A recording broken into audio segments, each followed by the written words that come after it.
All right. So, I don't know if you've ever heard the term self handicapping before. I was in graduate school when I first learned it, and the definition is a cognitive strategy by which people avoid effort in the hopes of keeping potential failure from hurting self esteem. So, it's a cognitive strategy. It's something that you're really doing sort of to play a trick on yourself in your own mind. So self handicapping is a strategy that we play where we manage to make our efforts not wholehearted. We don't put our full effort into a task. We put partial effort in, maybe just enough effort, so that if there is a failure, we'll have a ready made explanation for that failure. Here's a self handicapping cartoon. The one student says, "Exam Friday, you studying?" The other one says, "Nah, night before is all I need."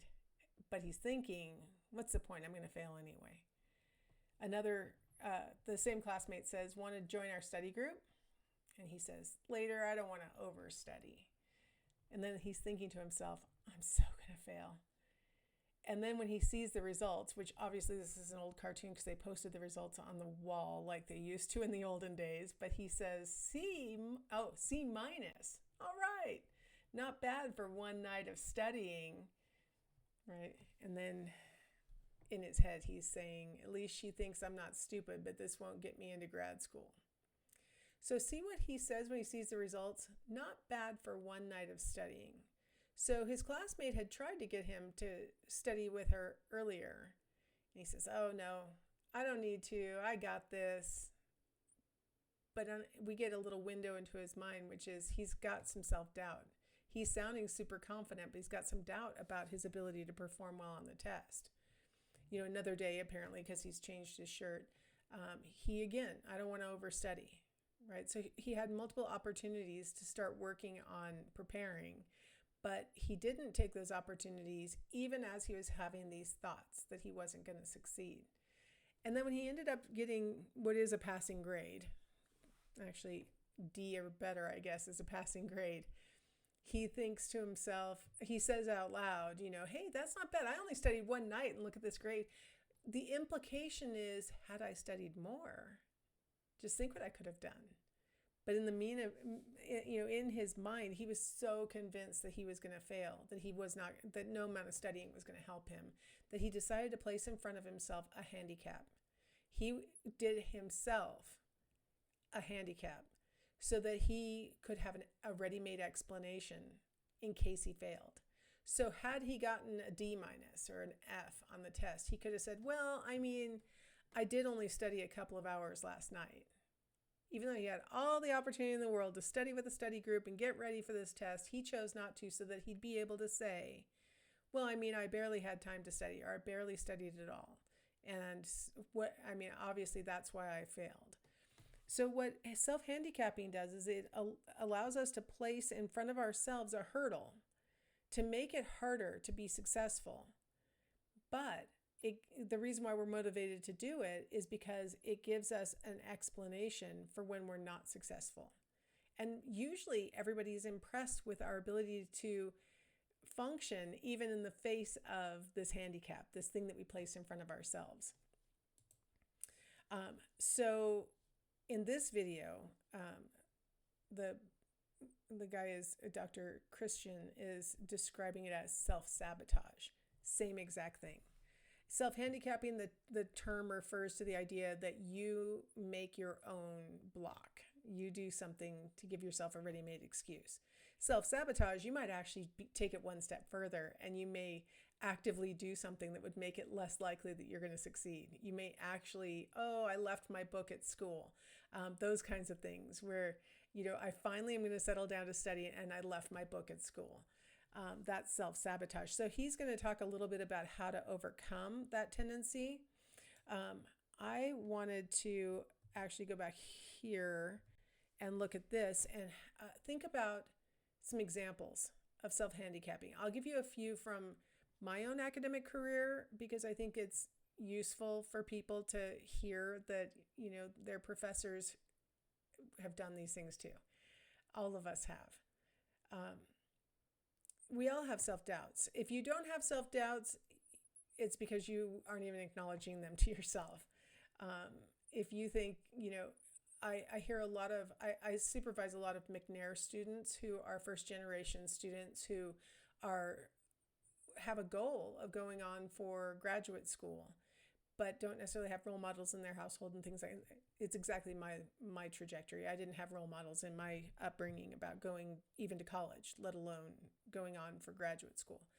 And they didn't have McNair when I was a student because I'm old and they hadn't invented that yet. And so the premise of the program is that, all of us have good ideas, all of us have capabilities, but we see a lot of self-handicapping among first-generation students. We see a lot of self-handicapping among female students. And a lot of times the students use the phrase imposter syndrome. Imposter syndrome will lead you to self-handicap. Imposter syndrome is a term that's used to describe people who feel like they're not as deserving of the attention or accolades that they've been getting, that people are eventually going to figure out that they don't belong here, or that they didn't really do the work, or that they really aren't that smart, or whatever sort of stable trait that they are talking about. So, but if you have imposter syndrome, you may self-handicap more than a person who doesn't have imposter syndrome. So like I said, I was a first generation college student in my family, female. I had all the precursors for imposter syndrome for sure. I actually asked they hadn't coined that term when I was in graduate school either. I had asked there were 14 students in my PhD class, and I asked one day in class, I'm like, does anybody else keep thinking that they're going to come in and like tap you on the shoulder and say, we really didn't mean to send the acceptance letter to you. I'm going to need you to come with me. And almost everyone in the room agreed that they felt like that, except for one student. One student who, as I got to know him better, was so projecting of confidence that I don't think he really had, but he was projecting it really hard and trying to convince himself of it. I think he had imposter syndrome also, but he wasn't admitting anything. But most of, out of 14, 13 acknowledged, yeah, I've been waiting for them to come tell me that they didn't mean to, admit me to this program too. Very common. Now you're in a high stakes situation. You're going to college. You are in a job that, was competitive to get into that position, and now you're maybe got a little imposter syndrome. I don't know if I really belong here. And there's a chance you might actually fail. Like, honestly, that this is not, you might fail. So you may throw some extra roadblocks in front of yourself so that if you were to fail, you would have those roadblocks to point to rather than yourself to point to. So for example, for me, when I was in graduate school, I had already completed my master's degree, part of it. I had already done my oral comprehensive exam. No, I had not. No, I had not done my comprehensive exams yet. I had that left to do in my dissertation. And I was married when I got to graduate school, and the possibility of having children was like way, way, way in our distant future when I got there. But I have to say, in that lead up to my oral comprehensive exams, I got pregnant. And, it's really hard to concentrate when you're, the sedative of progesterone is flooding your body. But I had to keep studying and get ready to take those exams. And when I passed with distinction, everybody was like, wow, you are so amazing. Early pregnancy with the progesterone in your body. Wow, that's amazing. And it's like, or I could have just put my whole effort into studying and not gotten pregnant and disrupted what I was doing, right?